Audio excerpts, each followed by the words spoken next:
Bonjour, chers frères et sœurs en Christ, que la grâce, la paix et la miséricorde de notre Seigneur Jésus-Christ vous soient abondamment multipliées. Shalom et bienvenue dans cette nouvelle vidéo de 7 minutes de pain quotidien du 10 juillet 2025. Nous poursuivons notre lecture dans le livre de Actes des Apôtres, chapitre 5. Et nous allons lire aujourd'hui le verset 37.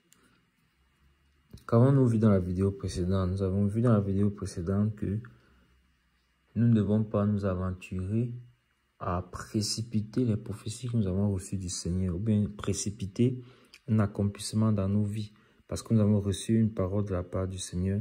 Nous ne devons pas nous précipiter sur des voies alors que le Seigneur n'est pas avec nous. Nous avons vu que le peuple juif étant dans l'attente du Messie, étant dans l'attente d'être délivré de tous les oppresseurs, parmi eux s'est levé un homme appelé Theudas. Il a assemblé avec lui une foule de 400 personnes dans le but de se lever contre les Romains dans l'oppression qu'ils vivaient et qu'ils subissaient. Malheureusement, il a été tué et tous ceux qui étaient avec lui ont été mis en déroute et réduits à rien. Nous avons donc vu qu'il n'est pas bon de se lever et de s'activer alors que le Seigneur n'est pas avec nous, d'aller au combat alors que le Seigneur n'est pas avec nous, d'engager une bataille si le Seigneur n'est pas avec nous, alors c'est d'engager une bataille si nous ne sommes pas sûrs de la vaincre. Amen. La parole de Dieu dit que un homme, quand il veut construire une maison, il doit prendre soin. Il doit vérifier s'il a pris toutes les mesures pour pouvoir terminer la maison qu'il veut commencer. Amen. Donc, aujourd'hui, nous allons lire le verset 37. C'est toujours la suite. C'est Gamaliel qui est toujours en train de parler dans le but de raisonner tout le Sanhédrin qui est réuni en interrogeant les apôtres dans le but de les faire mourir. Nous avons clairement lu au verset 33 qu'il voulait les faire mourir. Tout simplement parce qu'ils ont entendu comment les apôtres annonçaient le Seigneur. Remplis de jalousie, de haine, ils voulaient les faire mourir.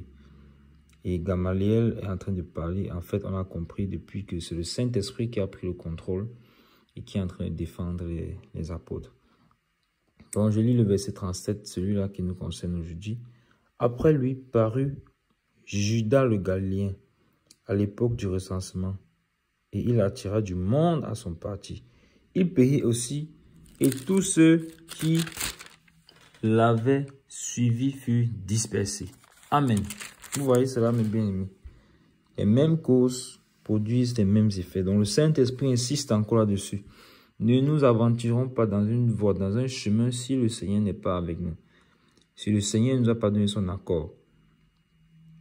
Et c'est pour ça que tout ce que nous voulons faire, nous devons d'abord consulter le Seigneur. David est l'homme selon le cœur de Dieu. Pourquoi? Parce que tout ce qu'il voulait faire, il consultait d'abord l'Éternel. Monterai-je, irai-je, combattrai-je, gagnerai-je? Le Seigneur lui répondait dans les indices. Ce n'est que là qu'il met le pas. Quand le Seigneur part, il avance. Le Seigneur dit recule, ainsi de suite. Et bien aimé. Donc nous devons faire extrêmement attention à ceci. Donc le Seigneur nous montre que nous ne devons pas nous précipiter dans nos actions. Voici encore un autre homme qui s'est levé, Judas le Galiléen. Donc c'est-à-dire que après que la tentative de Theudas de renverser les Romains ait échoué, plus tard, Judas le Galiléen s'est également levé. Vous voyez que la rébellion n'avait pas cessé. Donc peut-être parmi ceux qui avaient été dispersés, parmi les gens du parti de Theudas qui avaient été dispersés, peut-être Judas faisait partie. Et les rébellions, généralement, justement, ne meurent jamais. Elles renaissent sous une autre forme, sous une autre manière, avec un autre leader, mais elles renaissent toujours. Peu importe le temps qui passe. Donc, voici donc que Judas le Galiléen s'est levé également pour combattre. Et la parole déclare que c'est la même sentence qui a été également son partage. C'est-à-dire que lui aussi, il a attiré du monde à son parti. Mais lui aussi, comme Theudas, il a péri. Et tous ceux qui étaient avec lui ont été dispersés. Les mêmes causes produisent les mêmes effets en ce qui concerne les hommes. Les mêmes causes devant les hommes, les mêmes causes des hommes produisent les mêmes effets. Vous voyez, les mêmes effets. Le Seigneur nous montre clairement que nous ne pouvons rien faire sans lui. Et il y a cette chanson qui dit « Je ne peux rien faire sans toi. Je ne peux rien faire sans toi. Je ne peux rien faire sans toi. Jésus, je ne peux rien faire sans toi. Je ne peux rien faire sans toi.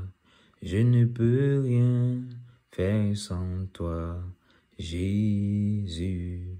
Amen. Donc, mettons ces paroles en pratique. Nous ne pouvons et nous ne devons rien faire sans lui. Donc, je vais rechanter maintenant le cantique en mettant « Je ne dois rien faire sans toi ». Pour que ça pénètre notre âme, que ça pénètre notre esprit, que ça pénètre notre être.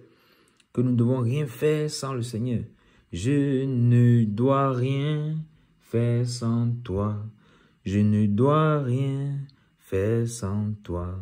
Je ne dois rien faire sans toi. Jésus, je ne dois rien faire sans toi. Je ne dois rien faire sans toi.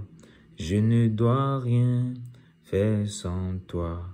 Jésus. Donc, cela est une instruction. Nous ne devons rien faire sans le Seigneur. Rien faire. Et le psaume, le proverbe est clair. Une telle voie paraît droite aux yeux de l'homme, mais son issue, c'est la voie de la mort. Pourquoi? Parce qu'on n'a pas pris le temps de consulter l'Éternel, on n'a pas pris le temps de consulter Dieu.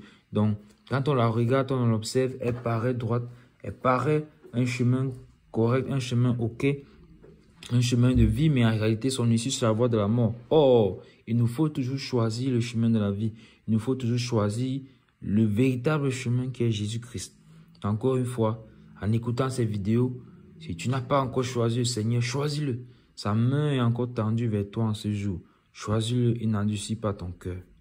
Nous arrêtons là pour juste tout pour les 7 minutes pour un quotidien de ce jour. Que la grâce, la paix et la miséricorde de notre Seigneur Jésus-Christ vous soient abondamment multipliées. Shalom.